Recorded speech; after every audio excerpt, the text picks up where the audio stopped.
Right in the centre of Aqaba there's a space called Ayla, Ayla, and it's was just excavated in the mid 1980s, and it was discovered as a flourishing Umayyad port, so that would have been about 650 AD. Yeah, it's quite a big site, so let's go and have an explore. Aqaba was really important as a trading route, coming out of Syria through into Asia, into Africa. So yeah, the Middle East is vital, the crossroads of all civilization. Islam arrived in this area around 630 AD with Prophet Muhammad concluded the treaty with the bishop of the Byzantine town of Ailana, Ailana, which is about 500 metres from here. And Islam was, the Caliphate was just naturally integrated into the town.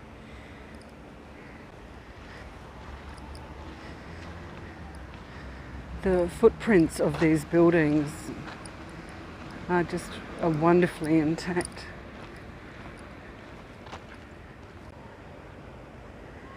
That strong city wall had towers next to it.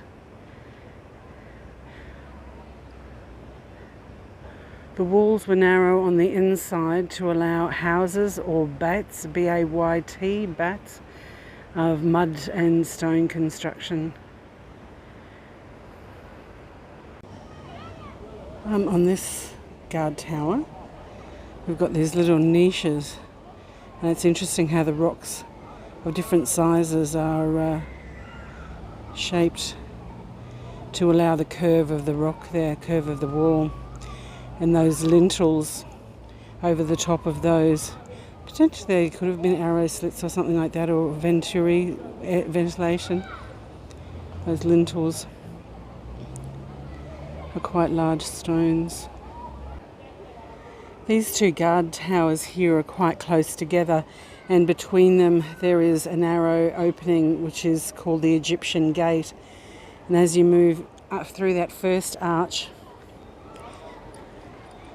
which we'll go down and have a look at in a minute, you come to a second arch.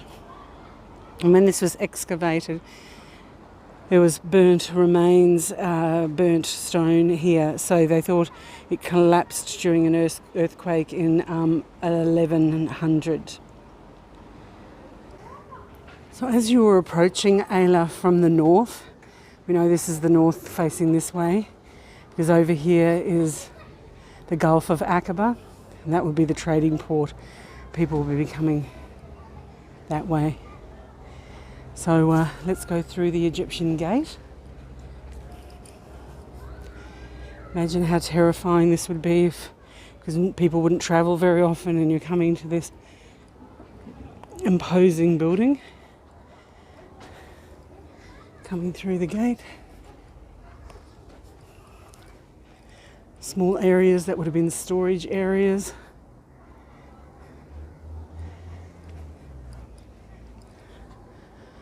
Through another arch,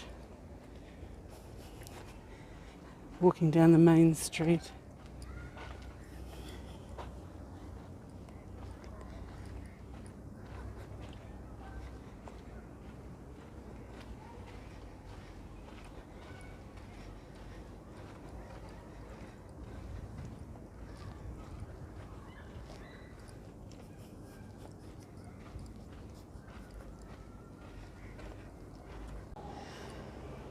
Over the south side was the sea gate, and the sea gate was larger because this is where all of the goods that were on the boats would have been brought through.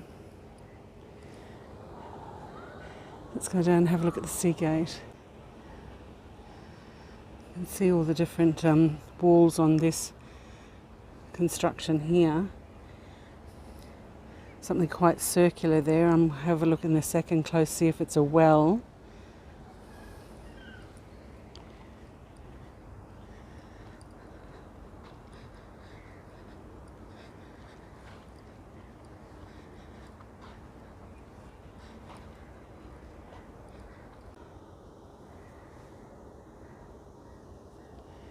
Looking down there to the Egyptian gate.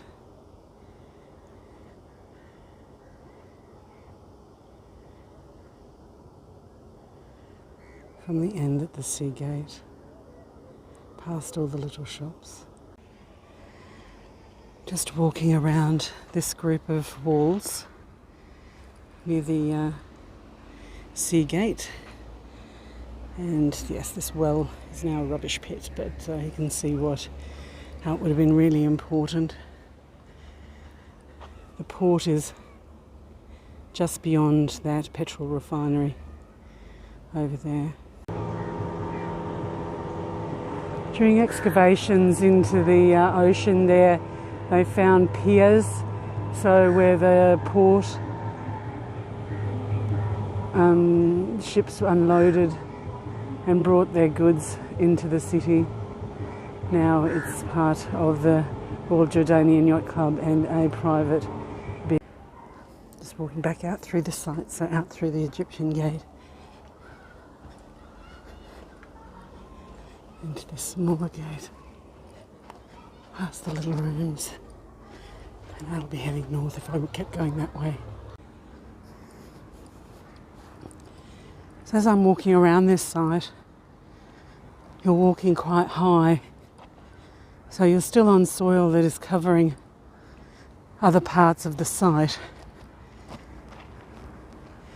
So over here, when they've excavated, they've dug out, so it's below the current level of the land.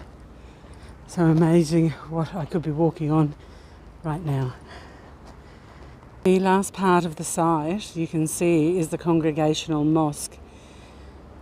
And mosques in ancient times were places not only of worship, but they were for the community. It's for training and education. Everything would happen around the mosque area. And around the 8th and 9th century, the Islamic teaching of this area was very famous. Let's go and explore the mosque. So the excavation of this site and this mosque is only very recent, 1993. And as I was saying, everything was buried up onto the current now ground level. So if you look over the whole site, it's still quite a lot that's uncovered. So probably about 80% is still unexcavated. So there we have the site in the middle of downtown Aqaba, the ancient city of Ayla. From the port city, the port side over there, Egyptian gate to the north and the sea gate to the south. And over here in the southeast corner you've got the mosque. Just wonderful. So on a cool day this would be a brilliant site. On a day like today it's a nice site. Time for a cool drink. Come and visit Jordan.